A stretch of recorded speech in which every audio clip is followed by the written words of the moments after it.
बिस्मिल्लाहिर्रहमानिर्रहीम, अस्सलाम वालेकुम। प्रोग्राम मुकाबले के साथ मैं हूं सरवत वलीम। रौफ क्लास्टा, आमिर मतीन साहब हमारे साथ प्रोग्राम में मौजूद हैं। लाहौर बम धमाके की बात करेंगे, जिसके बाद अमली इक़दामात की बजाय सियासतदानों की जानिब से रिवायती बयानबाजियां जारी हैं। लाहौर धमाके ने नेशनल एक्शन प्लान पर अमल दरामद और सियासतदानों की गैर संजीदगी के पोल खोल कर रख डाले। रेंजर्स ऑपरेशन कराची में हो सकता है तो फिर पंजाब में क्यों नहीं?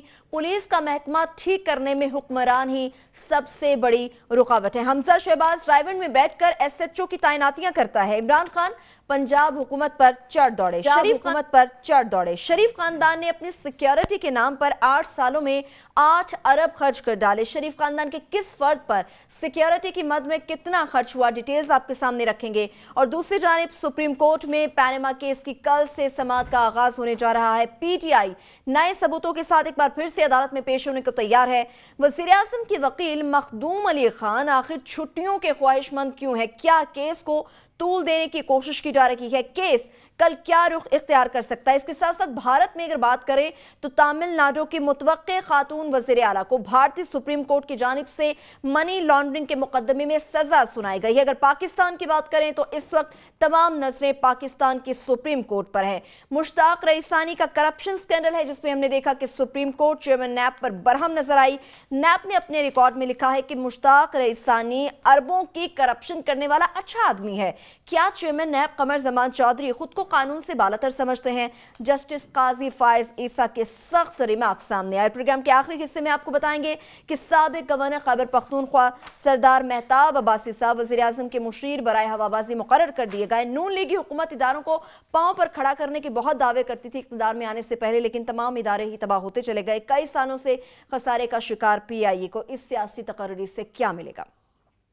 सबसे पहले लाहौर की बात करेंगे। क्लासा साहब, आज भी हमने देखा कल से शुरू रिवायती बयानबाजियां जारी। इमरान खान ने भी आज बड़े सख्त रिमार्क्स दिए। क्या समझते हैं, किस हद तक इत्तेफाक करेंगे इमरान खान से? इमरान खान की बातें बिल्कुल ठीक है। हम तो रात भी ये बात कह रहे थे कि KPK की हद तक हमें नज़र आता है कि वहाँ किसी MNA MPA की मर्जी पे SHO ये नहीं लगते। इमरान खान साहब दावा कर सकते हैं कि कम अज़ कम कि हमने KPK की हद तक बड़ी हद तक चेंजेस किए हैं। सो इमरान के आप कह सकते हैं उनके हाई मॉरल उनके ग्राउंड्स हैं।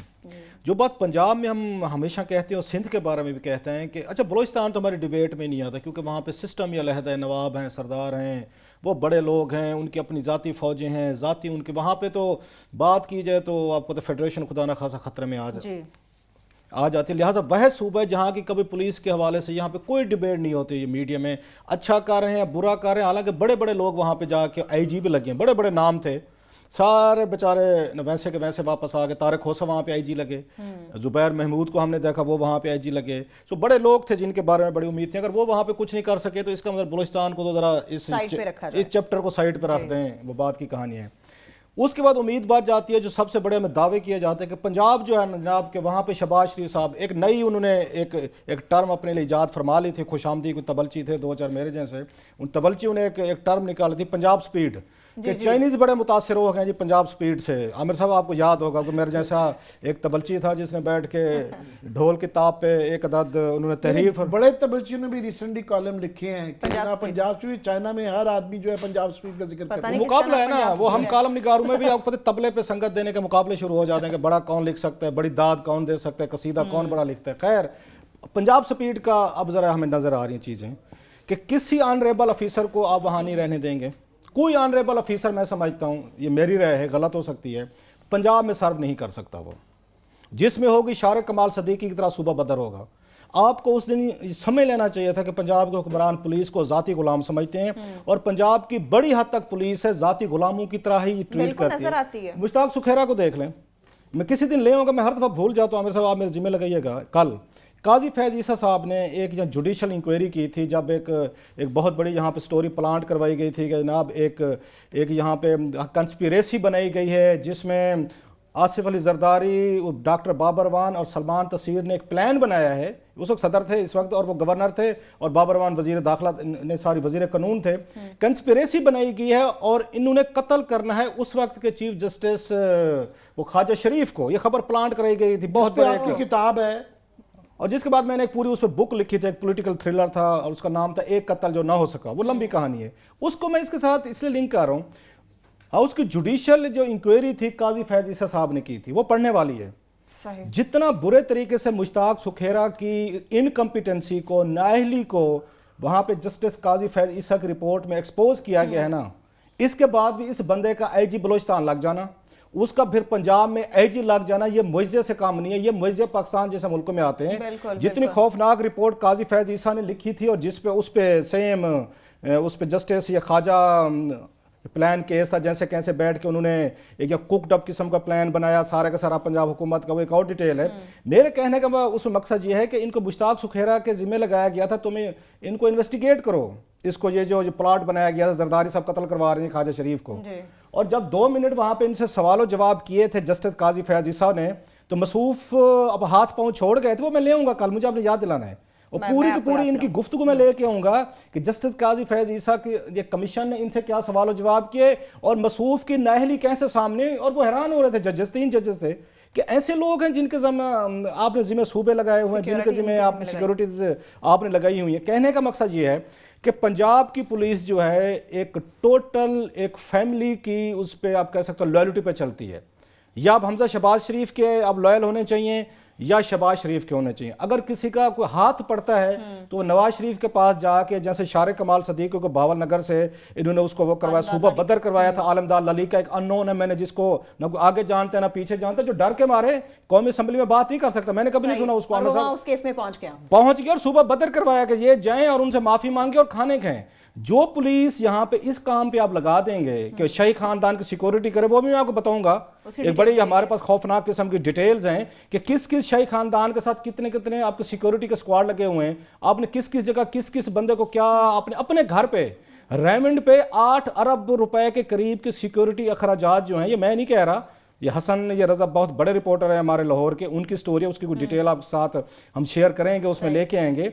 सो कहने का मतलब यह है कि अपने खानदान को खुद को इन लोगों ने जिस तरह सिक्योर किया है, अपने एक एक बच्चे को कितनी कितनी सिक्योरिटी दी है, और दूसरों के बच्चों को आपने एक्सपोज किया हुआ है रोड्स पे, और ये कहते हैं मुजाहिरीन ना आते तो बम ब्लास्ट ना होते। सो इट्स ए वेरी, और मैं पुलिस वालों से भी कहना चाहता हूँ, हम देखते फिल्में देखते हैं, शायद असल में कहानियां पता नहीं होती हैं या नहीं होती, आपको पता, मैं आइडियलिस्ट आदमी, फिल्म से कोट कर देता हूँ। हम जैसे बहुत सारे लोग हैं। या आमिर मतीन साहब ने वो देखी होगी, मेरी तरह फिल्मों को ये भी शौकीन है। केविन कॉस्टनर की फिल्म है द अनटचेबल, वो सारे का सारा जब वो उस अल कपून के पीछे जाते हैं सारे, उसकी फैमिली को भी उड़ाया जाता है उसमें। केविन कॉस्टनर जो उन्होंने दिखाया है, काप जो है, कोई थोड़ी सी आप लोगों में कोई हल्की सी कोई गैरत, कोई थोड़ी सी कोई है कि आपके 2 आला पुलिस अफसरान को आए हैं, उन्होंने दिन दिहाड़ा उनका मैसकर किया है, उनको असैसिनेट किया है, तो पूरे पंजाब के 36 DPOs में, इतनी बड़ी ब्यूरोक्रेसी में कोई चंद पुलिस ऑफिसर भी नहीं है जो सर पे ये सोच के बांध लें कि हमारे कोलीग्स की उनको मारा गया है, उनकी फैमिलीज को तबाह किया गया है। हमने 0 टॉलरेंस पे जाना है और इस ये सूबे से टेररिज्म को हमने ख़त्म करना है। हमने इलाकों में जाके वहाँ पे हमने सर्च ऑपरेशन करने हैं। हमने अपने पुलिस वालों को बताना है कि 100 रुपया लेके ये नाकों पे आप ट्रकों को रिलीज मत करें, जो आ रहे अपनी ड्यूटी को से आके वहाँ पे सर अंजाम दें। मेरी ख्वाहिश है कि केविन कॉस्टनर टाइप, फिल्मी टाइप कोई 2-4 तो पूरी पंजाब पुलिस में से गैरत दिखाएं और इन टेररिस्ट के पीछे लाहौर की हद तक छोड़ दें। मुल्तान में कौन मरा, बहावलपुर में बखर, हिंद सिंध छोड़ दें, लाहौर की हद तक कि इतनी आसानी से आ रहे हैं। डॉल्फिन वहां पे आपने अपने फोर्सेस बनाई हुई हैं, अरबों रुपए के आपको आपका आईजी रिटायरमेंट के पूरी उम्र के लिए वो लेके जा रहा है, ये सारे के सारे आपको फायदे प्रिविलेज ले रहा है। कुछ 3-4 पुलिस वाले तो गैरत थोड़ी सी दिखा दें, जो ये फैसला कर लें कि बाकी छोड़ दें कि यहाँ आपको लाहौर की हद तक हम इसको ये क्लीन करके देंगे, न कोई ऐसा एरिया नहीं होगा जहां से टेररिज्म हो सके। और ये काम लास्टली, ये थोड़ी सी मेरी बात उसमें लंबी हो गई है, ये काम न्यूयॉर्क के मेयर जुलानी ने किया हुआ है। ये चीज़ें हुई हैं, न्यूयॉर्क से ज़्यादा क्राइम कहीं पे ना था दुनिया में, उन्होंने उसको ठीक करके दिया। और लास वेगस में भी ये चीज़ें हुई हैं। दुनिया में अच्छे पुलिस ऑफिसर रहे हैं, थोड़ी सी हल्की सी गैरत की ज़रूरत होती है, थोड़ी सी सेल्फ रिस्पेक्ट की ज़रूरत होती है।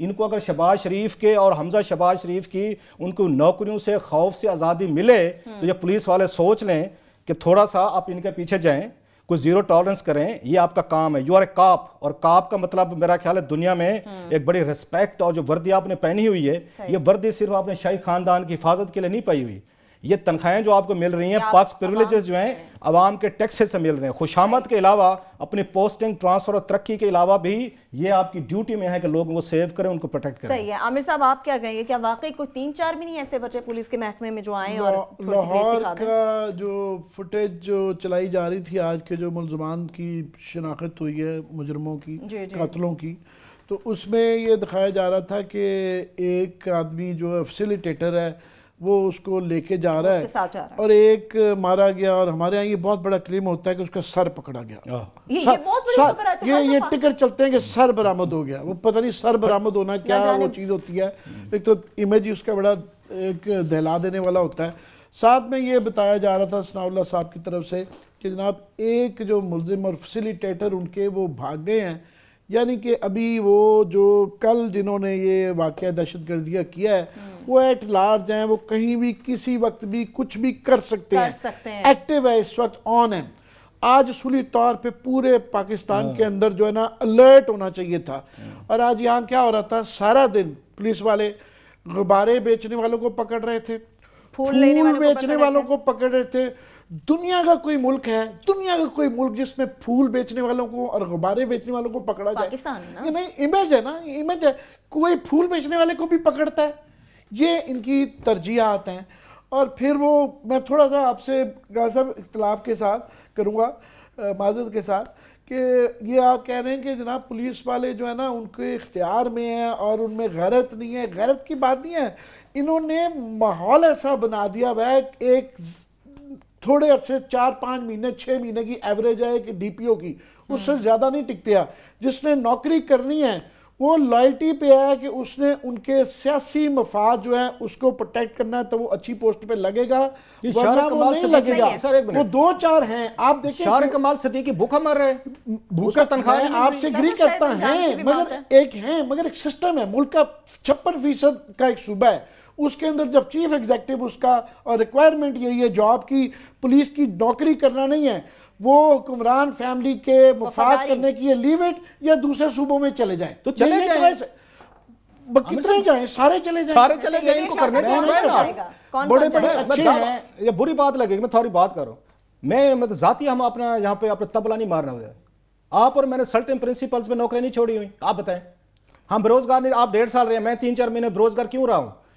इसीलिए रहे कुछ थोड़ा सर्टेन प्रिंसिपल्स पे होना चाहिए। आप बिल्कुल आइडियलिज्म की बात कर रही है, हकीकत चले जाएं बहर। हकीकत ये है क्लास साहब कि रिसेंटली हमारे पास लोग जो है ना वो समझते हैं कि हम यहाँ इंसाफ करने बैठे हैं। आमिर मतीन साहब को एक दफा कहा गया, ठहरें जरा सर, कि जनाब अगर आपने इस अखबार अंग्रेजी अखबार में लिखना है, नौकरी करनी है, तो फलां एजेंसी के फलां आप जो अफसर बहुत बड़े हैं उनसे टेलीफोन करवा दें। इन्हें पूछें आपने टेलीफोन कराया? बताएं आमिर। 1.5 साल घर बैठे रहे। मैं अगर हम नहीं, मैं इसलिए कह रहा हूं थोड़ी सी ये, अगर हमने जाके ना इस एक्सपीडियंस से लोगों को प्रमोट करनी शुरू कर दी, मसलियत पसंदी कि कोई नहीं यार नौकरी में करना पड़ता है, तो सारी ये मुल्क ये ठीक नहीं होगा। आप 1.5 साल घर बैठे रहे जॉबलेस, मैं 3 महीने बैठ रहा हूं 8.5 लाख रुपए की जो ये नौकरी छोड़ के, क्योंकि जो चीजें मुझे कही गई थी कि करो, मैं नहीं करता हूं, अगर नौकरी छोड़ दे मैं छोड़ देते। मैं डेवल साइड ये ले रहा हूं कि आप यकीन करें, मैं डेवल साइड बड़ी आप डेंजरस ले रहे हैं। मुझे थोड़ी सी इजाजत दें। एक बहुत बड़ा पुलिस अच्छे अफसरान का तबका है जो खुटे लाइन है, वो अकेडमी में बैठे हुए हैं, उनको ट्रेनिंग पे लगाया हुआ है, उनके लिए इसी वजह से कामयाब कौन है, आइडियल कौन है उनका। आप आइडियलिज्म की बात करते हैं, सिचुएशन क्या है आपको पता है? हमारे पास इतना थदा एप्लीकेशनों का आता है, लोग कहते हैं जी हमारा कर दें। अभी गुजरात में एक डीपीओ साहब हैं, सोहेल चट्टा साहब शायद उनका नाम है, किसी ने अपनी स्टोरी लिखी हुई थी कि जी किस तरह किसी की ज़मीन पे कब्जा किया हुआ है, उन्होंने किसी तरीके से दाद रसी कर दी AIG की। AIG ने उन्होंने फ़ोन किया, उन्होंने हमजा शहबाज शरीफ से इंस्ट्रक्शंस ली और वो डायरेक्टली हैं, वो सुनते ही नहीं हैं। उन्होंने कहा AIG से दोबारा करवा लें। उस आदमी को मजीद तंग किया, उसने बड़ी मुश्किल से अदालत से जाके रिलीफ थोड़ा सा लिया, पर वो जो DPO साहब हैं वो क्योंकि डायरेक्ट है हमजा शहबाज शरीफ से, वो सुनते ही नहीं है। सो यहाँ पे जो मॉडल है DPO का वो है सोहेल चट्टास, कि सारक ने वो बनना कि मुझे किसकी खुशनुदी है।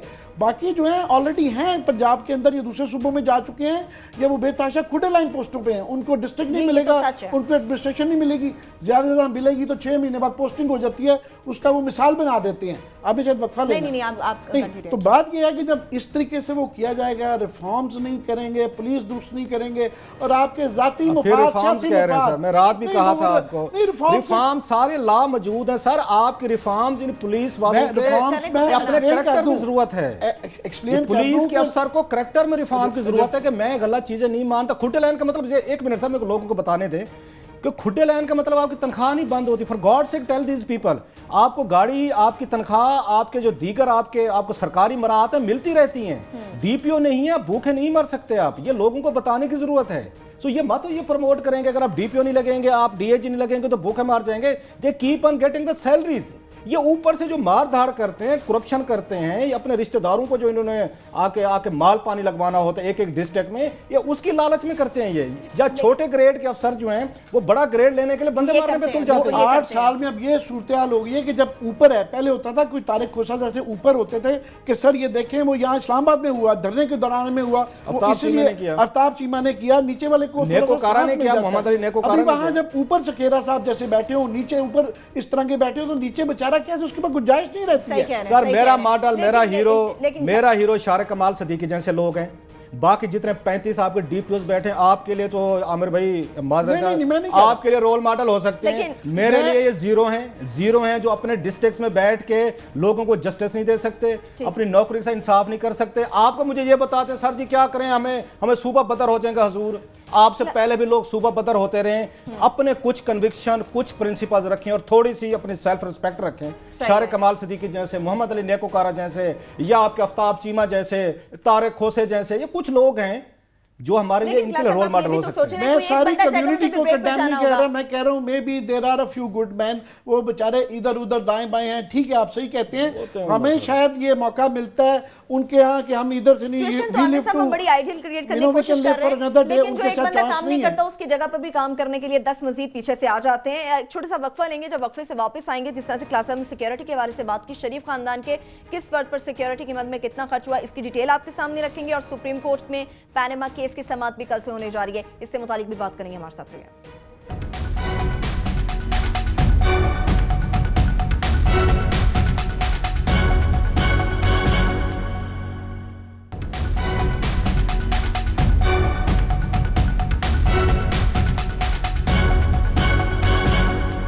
के बाद एक बार फिर से प्रोग्राम में हम आपको खुश आमदेद कहेंगे। क्लासेस साहब, पैनामा केस की तो हम बात करेंगे, लेकिन इससे पहले शरीफ खानदान की डिटेल हमारे सामने रखें कि किस फर्द के लिए सिक्योरिटी की मद में कितना खर्च हुआ। मैं इसमें बताता हूँ थोड़ा सा। बाज़ लोगों के मुझे मैसेजेस आ रहे हैं, वो कहते हैं प्रमोशन के लिए 2 चीज़ें ज़रूरी होती हैं, फिर वहीं आ जाते हैं ना जब हमारी ज़ातियात के इशूज़ आ जाते हैं ना। जी जी। अगर आपने किसी डिस्ट्रिक्ट में डीपीओ के तौर पर सर्व नहीं किया, डीएजी का नहीं किया, तो नेक्स्ट लेवल आपकी प्रमोशन नहीं होगी। जहां पे हम ये बात कहते हैं, और अभी यहाँ डीएमजी माफिया बैठा हुआ है ना जो वजीर आज़म हाउस में, सारे के सारे डीएमजी के लोगों को प्रमोट करेंगे। ये इनका हाथ जहां दो लगते हैं खुद लगेंगे। बहुत सारे केसेस अदालतों में जाते हैं, जो बात हमने पहले की थी, यहाँ पे अदालतों का रोल आता है। जिन अच्छे पुलिस अफसरों के खिलाफ ये पॉलिटिशियंस, पॉलिटिकल हमारी ब्यूरोक्रेसी ज्यादतियां कर रही है, उनको रिलीफ देना अदालतों का काम है और उन्हें यह देना चाहिए। जब तक ये एक अलायंस नहीं बनेगा, मीडिया, आपकी ऑनेस्ट, आपकी ब्यूरोक्रेसी और अदलिया का, ये मुल्क ठीक नहीं होगा। दुनिया भर में सियासतदान बिल्डोज करे। ट्रंप क्या कह रहे हैं? ट्रंप भी तो ये कह रहा है अदालतों में बात मानने को तैयार नहीं है। दीगर आप लोगों को देखते हैं, लेकिन वहां अदालतें रजिस्ट कर रही हैं। इंडिया में हमने देखा आज क्या किया, जिस पे अभी हमने बात करनी है, उन्होंने तमिलनाडु की चीफ मिनिस्टर जो थी, मनी लॉन्ड्रिंग पे उन्होंने 4 साल उसको सजा कर दी है मेरा ख्याल है, और 10 करोड़ पे जुर्माना कर दिया उसको, और उसको 10 साल के लिए पॉलिटिक्स भी बैन, कि जब बाहर निकलेंगे 6 साल पॉलिटिक्स भी नहीं कर सकती। फैसला दे दिया, आसमान गिर गया इंडिया में। मैं सिंपल ये कहना चाहता हूं कि अगर आप लोग पुलिस वाले, मैं उसको रिपीट कर रहा हूं, अगर पुलिस वाले स्टैंड नहीं लेंगे, इसी तरीके से होता रहेगा। अगर ये अपने आप को सिक्योर नहीं कर सकते, तो मैसेज बड़ा आप आवाम को गलत भेज रहे हैं कि हम तो अपने काबिल नहीं रह गए। तो आपके काबिल क्या? जैसे आमिर ने कहा, आज तो पूरे कम से कम छोड़ दे, पंजाब को छोड़ दे पूरे को, लाहौर की हद तक तो कुछ सब हमें नजर आना चाहिए था कि पुलिस वालों में गैरत जागी है। और जो इन्होंने इतने हजारों की तादाद में फिर रहे हैं, कमांडोज थे, डॉल्फिन फिर रही है, तो इलीट फिर रही है, तो फलाना फिर रहा है, नजर ही कहीं पे आपको नहीं आते।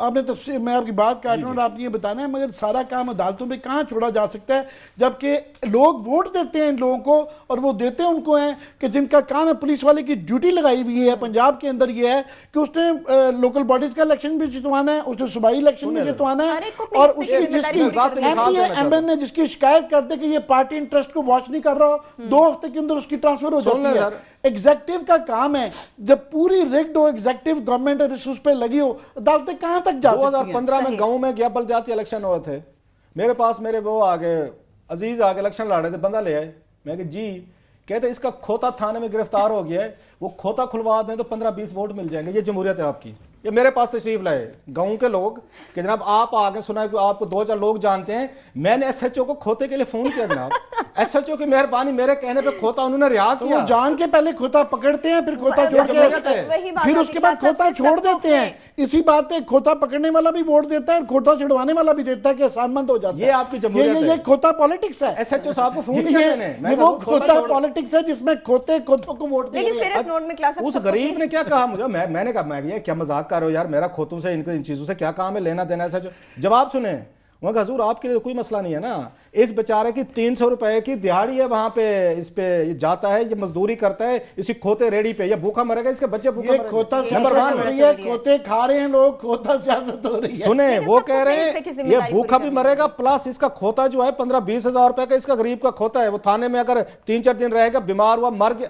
ये आपको एक लोकल लेवल पे बता रहा हूं कि एसएचओ के जरिए आप पूरा थाना इलाका कब्जा अपने कंट्रोल में रखते हैं, उन्हीं के जरिए वोट लेते हैं। ये जमहूरियत है आपकी। 25 साल में ये मॉडल परफेक्ट किया है कि कैसे जो है एसएचओ के जरिए पहले दुश्मनों को, सियासी मुखालफों को पकड़ा जाता है, फिर उनको आपके कहने पे छोड़ दिया जाता है अगर आप उनके साथ चले। इस तरह वो मैंने इलेक्शन नहीं जीतते फोन हैं। करना था। ये इलेक्शन ये इमरान खान साहब इलेक्शन डे रिगिंग पे लगे हुए हैं, ये 5 साल ये जो रिगिंग होती रहती है इसके ये सिस्टम। मैंने इनकार कर दिया था कि मैं तो फोन नहीं करता एसएचओ को खोते के लिए। पता है जवाब क्या था उनका सबका? वहां हजूर हम इसलिए नहीं कह रहे, इस बेचारे की ये डेली की ये उस पे भट्टे पे जाता है, ये मिट्टी ढोता है, 300 के पता नहीं 500 रुपए रोजाना के इसकी ये खोते रेडी से लेता है, और 10-15 हजार रुपए का इसका खोता है। आप इस्लामाबाद से आ गए, आपको ये चीजें।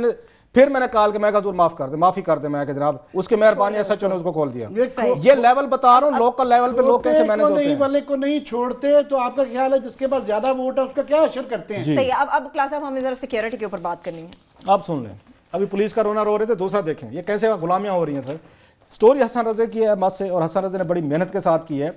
8 सालों में शरीफ खानदान की सिक्योरिटी पे अवाम के टैक्सों के पैसे से 7.5 बिलियन रुपीस खर्च किए गए 8 सालों में। 7 अरब रुपए ये सिर्फ शाही खानदान की सिक्योरिटी पे। लोग जिस तरह कल गाजर मूली की तरह मारे गए हैं, ये देखे अपने आप को कैसे सिक्योर किया हुआ है। और करोड़ों रुपए लगा के जो कहते थे ना कि इमरान खान क्या करने जा रहे हैं रेमंड, ये जी जाती घर है, जाती घर शहर नहीं है, जाती घर के जरा सुने।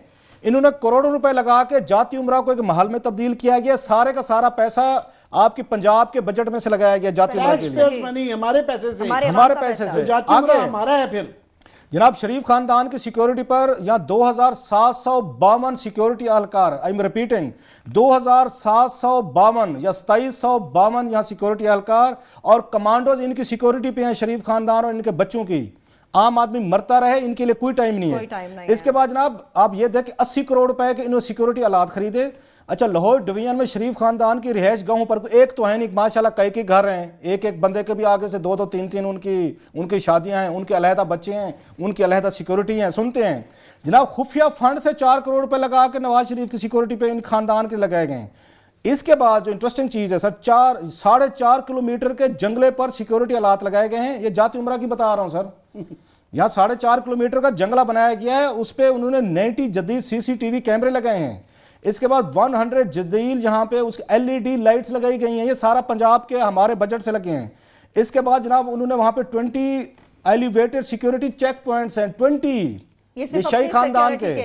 इसके बाद जाती उमरा के गिर्द 12 फुट एक बुलंद 4.5 किलोमीटर लोहे की जंगला नुमा दीवार भी ये बजट से बनाएगी, आवाम के पैसों से बनाएगी। जनाब सिक्योरिटी चेक पॉइंट्स के लिए 19 करोड़ 72 लाख रुपए खर्च किए गए। सिक्योरिटी आलात की खरीदारी के लिए 8 करोड़ रुपए।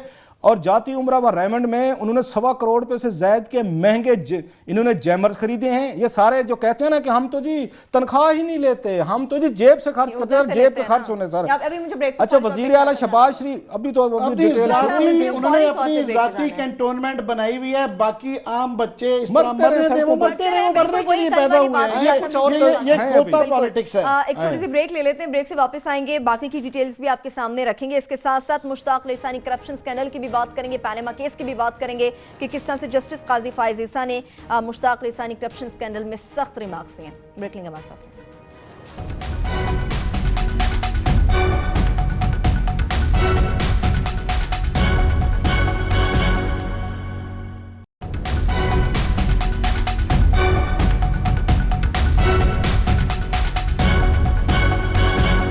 एक बार फिर से प्रोग्राम में हम आपको खुशामदीद कहेंगे। पैनामा केस की बात होगी, लेकिन क्लासेस साहब अभी कुछ मजीद डिटेल्स थी सिक्योरिटी से इसको सम अप कर दूं। आज प्रोग्राम का टाइम हमारा थोड़ा है कि कैसे ये पैसा लुटाया जा रहा है शरीफ खानदान के बच्चों पे, उनकी बीवियों पे, उनके रिश्तेदारों पे, कि फाइबर गिलास लगाने के लिए भी जनाब 17 लाख रुपए उन्होंने खर्च किया। फाइबर गिलास का ये कैबिन बनेगा यहाँ पे जाती उम्रा के लिए, और 6 करोड़ रुपए।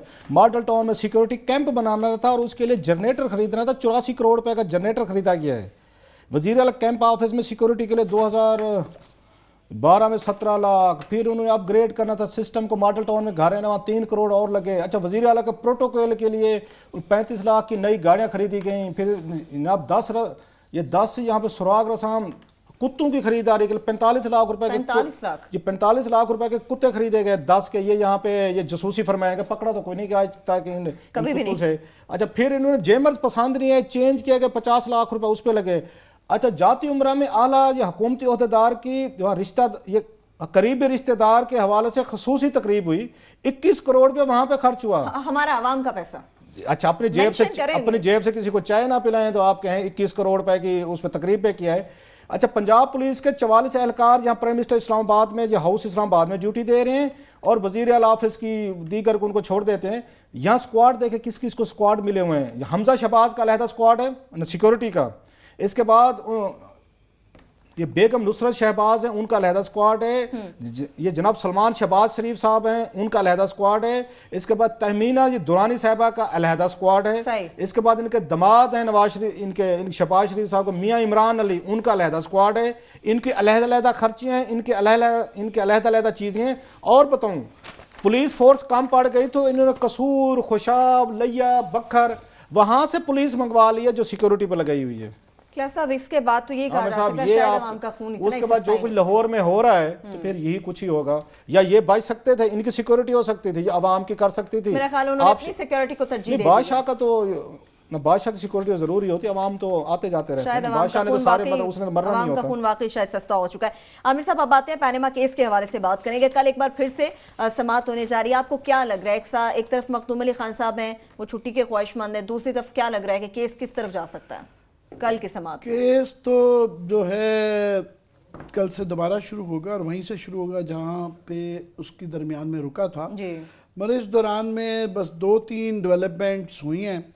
एक तो ये कि जो जस्टिस अजमत से साहब की जो सेहत के मसाइल थे उसकी वजह से थोड़ा सा जो टाइम का गैप आया है, इसमें जो है ना वो बड़ा 2 चीज़ें हुई हैं। एक तो एक सेंस ऑफ रिलीफ उनको आया कि ब्रेक आई है, क्योंकि जो केस का टेम्पो जो जा रहा था उससे बहुत ज़्यादा जो है ना वो उनको जो अंग्रेजी में कहते हैं ना स्लीपलेस नाइट्स जो है वो नींदें रातों की उड़ गई हुई थी नून लीग के अंदर के। उनको लग रहा था ये जा रहा है, जिसका मुजाहरा उनके वज़रा के बयानात से आ रहा था कि ख्वाजा साद रफ़ीक साहब ने एक दफ़ा कहा, फिर दोबारा रिपीट किया। जब दोबारा रिपीट किया जाता है ये इस बात की निशानदही होती है कि वो एक वन ऑफ बयान नहीं था, वो एक सोची समझी प्लान्ड स्ट्रेटजी का हिस्सा था कि वो जो है लोहे के चने चबाने वाली उन्होंने दोबारा बात की और जलसे में हरिपुर के जाके की।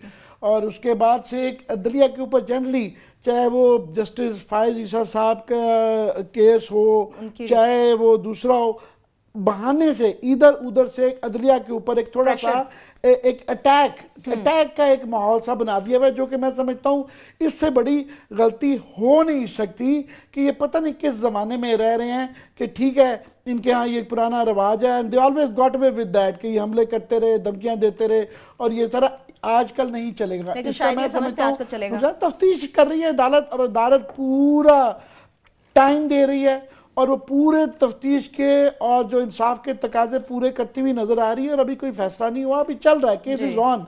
मगर इनके यहाँ बेचैनी से लगता है कि ये परेशान है बहुत ज़्यादा। एक दूसरा, इस दौरान में सिर्फ ये है कि ये आगे क्लास साहब ने जो अभी जिक्र किया कि इंडिया में जो ये आजकल में आया है सस्सी कला का, जो कि जयललिता की मरने के बाद चीफ मिनिस्टर बनने की जिनका इम्कान था, उनका एग्जैक्टली यही केस है।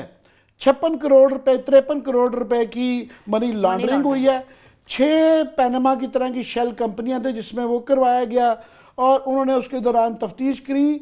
उन्होंने, हमारे यहाँ तो ये पॉसिबल नहीं है ना, वो इतनी ताकतवर पूरे साउथ की क्वीन थी जयललिता, उनके सारे उन्होंने जेवरात और हीरे जवाहरात सारे तलवा लिए कि कितने के हैं, और आखिर इस बात पे फैसला हुआ कि जनाब आप अपना एक्सप्लेन नहीं कर सकते कि लिविंग बियॉन्ड मीन्स का केस बना कि आप साबित नहीं कर सके कि ये जो पैसा आपसे बरामद हुआ है ये आपका नजर नहीं आ रहा, जस्टिफाई नहीं आप कर सके कि ये टैक्सेस से नहीं पता चलता कि आपने ये कमाए हैं, इस चीज पे गए हैं। ये वही वाला बात है, हालांकि तो उस पे उनको फारिग कर दिया गया है, और ये इससे इंडियन डेमोक्रेसी नहीं है।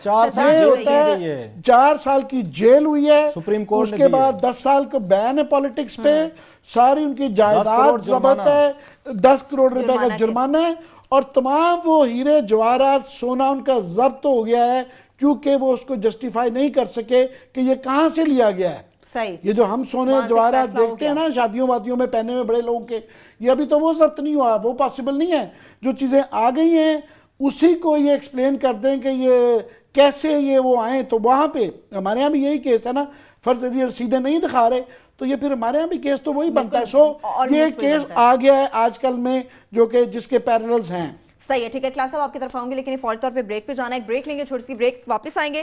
क्लास साहब से पैनामा केस के हवाले से बात करेंगे, इसके साथ साथ मुश्ताक रईसानी के करप्शन स्कैंडल से हवाले से भी बात करेंगे कि जस्टिस काजी फाइज इसाक किस हद तक सख्त रिमार्क्स दे चुके हैं चेयरमैन ऐप से मुतालिक। ब्रेक लेंगे हमारे साथ।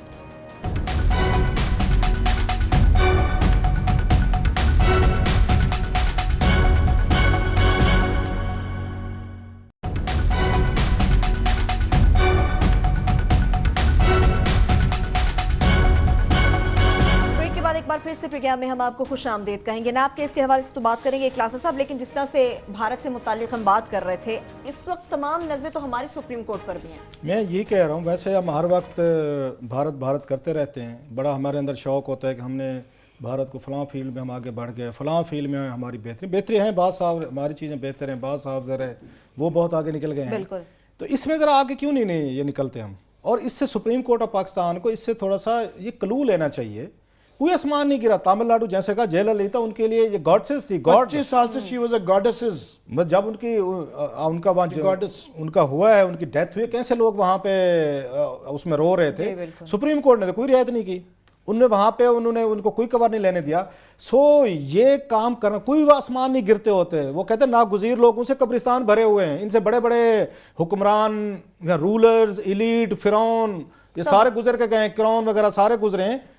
फैसले दें और डट के दें, और अदालतें फैसले कर सकती हैं। मैं फिर कह रहा हूं, ना फौज आके मुल्क को ठीक कर सकती है, ना आपकी ब्यूरोक्रेसी करेगी, ना मीडिया, क्योंकि मीडिया के लोग हम मिल जाते हैं, हमें अपना हिस्सा मिल जाता है, अच्छा तगड़ा हमें एक वहां से शेयर वो दे देते हैं, 5-6 को साथ मिला लेते हैं, फिर खुल के खाओ। अपनी जेब से तो देना नहीं, जो अपने घर का खाना जो है वो भी सरकार के पैसों से खा रहे हो, वो टैक्स पेयर्स को, उन्होंने क्या देना है।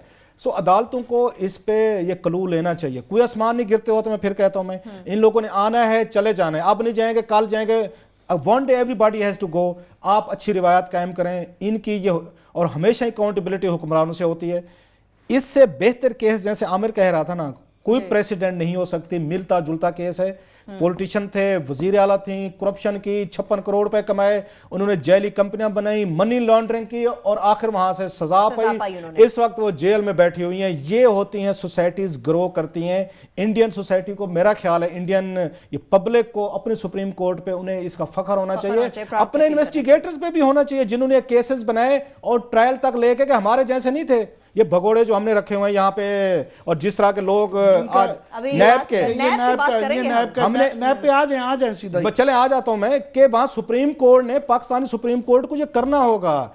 ये यहाँ पे इस तरह के जुगादरी जो है ना, जो यहाँ पे जैली आपने माफिया क्रिएट किए हुए हैं, ये इंसाफ नहीं कर सकेंगे वहां पे। सुप्रीम कोर्ट ने सीबीआई इंडिया को अपने मातियत किया हुआ है। हम ये कहते रहते हैं सुप्रीम कोर्ट को ये पावर्स हैं, और चीफ जस्टिस वो कह चुके हैं साकिब निसार साहब कि हमें करप्शन के लिए खत्म करने के लामहदूद पावर्स हैं।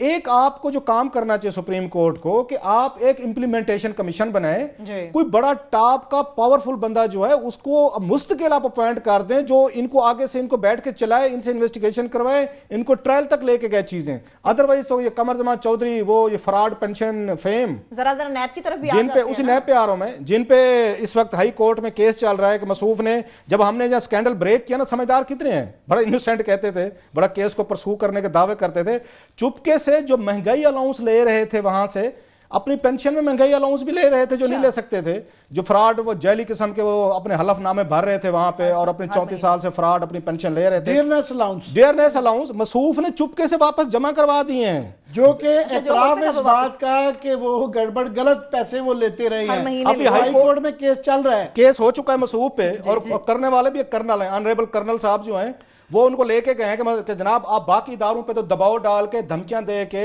उनको कोई काम शाम किसी बड़े अफसर का काम सुना है रुका हुआ था अपने हक में फैसले करवा के वो तो आप करा लेते हैं, अब केस हाई कोर्ट में, हाई कोर्ट से अगर वो हुआ तो सुप्रीम कोर्ट जाएगा।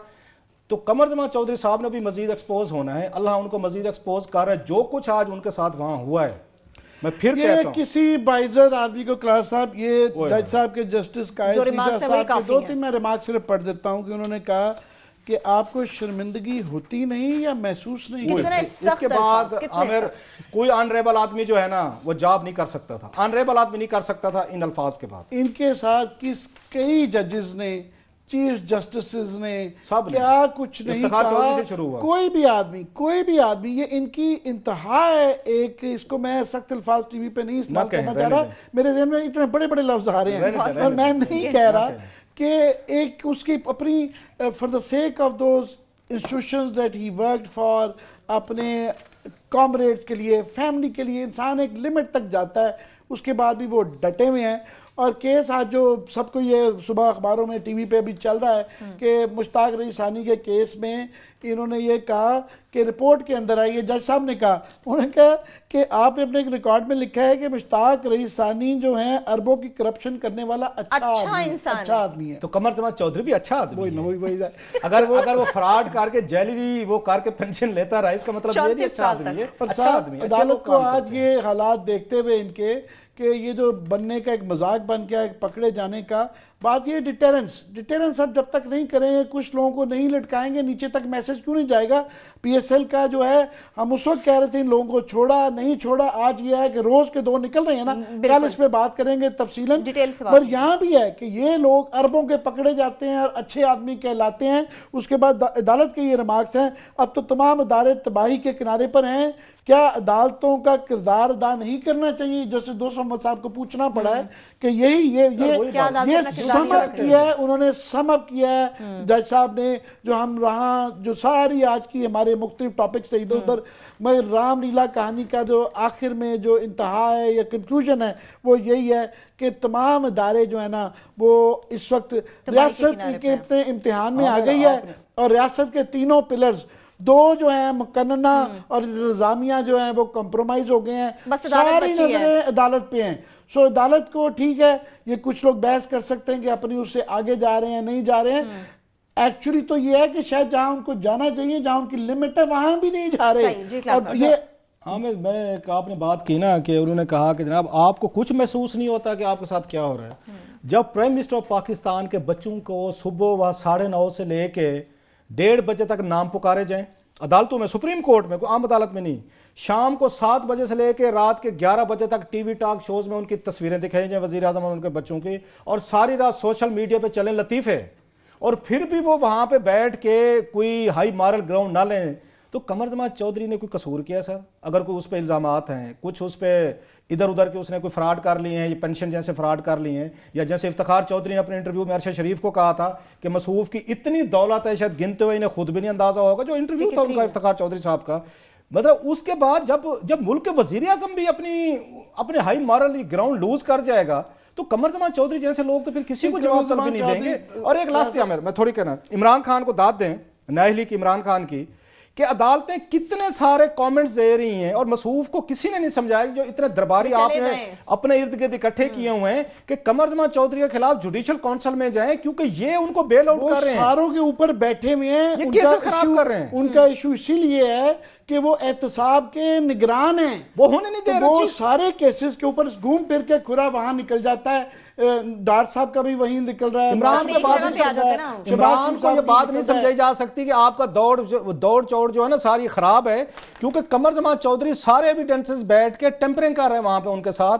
उन्होंने जैसे इसाक डार को उन्होंने बैठ के क्लीन चिट दे दी थी, अब वो इसाक डार के वहां खाते खुल गए। आपको कमर जमान चौधरी को जुडिशियल काउंसिल में कितनी दफा उन्होंने कहा है, आपको सुप्रीम कोर्ट ने आपको क्लू नहीं मिल रहा। अच्छा, फवाद चौधरी को मैंने सुना, वो भी बादशाह आदमी, उसने कहा जी चाहे जी अदालतें चाहे तो खुद ही फैसला दे के फारिग कर सकते हो। भाई मेरे, अदालत अगर आपको कह रही है, आप बड़े वकील हैं, आप फैसल चौधरी को कह रहे हैं, अपने छोटे भाई को ज्यादा समझदार है कि रेफरेंस तैयार करें, सबूत लगाएं, ये चीजें ये सबूत हैं, उनके कमेंट सबूत है, जुडिशियल काउंसिल में लेके जाएं। इमरान खान के साथ एक दरबारियों का पूरा टोला होता है, किसी टोले को उन्होंने ये नहीं कहा कि जनाब ये जो कमर जमान चौधरी जो है करप्ट लीड को बचा रहा है, ये रिकॉर्ड की टेम्परिंग कर रहा है, ये डार्ट टाइप लोगों को क्लीन चिट्स दे रहा है, जरदारी का रिकॉर्ड गायब कर दिया है, इसको तो घसीट के ले जाए वहां पे आप उसमें सुप्रीम जुडिशियल काउंसिल के सामने, वो खामोश है। अदालत ने आखिरी जुमरा कह दूं कि ये जो हर जगह एटीएम मशीनों पे आ गया ना, से नो टू करप्शन का नारा, उसके बावजूद उनको शर्म नहीं आती, ये नारा लगाते हैं। अदालत ने कहा है क्या नैब से यस टू करप्शन के नारे पर अमल पे रहा है? बस यही है, आते तो मैसेजेस यही है कि से नो टू करप्शन, लेकिन अब अदालत के रिमार्क्स हैं। इसके साथ ही प्रोग्राम अपने इख्तिताम को पहुंचता। अपना बहुत सा ख्याल रखिए। खुदा हाफिज़।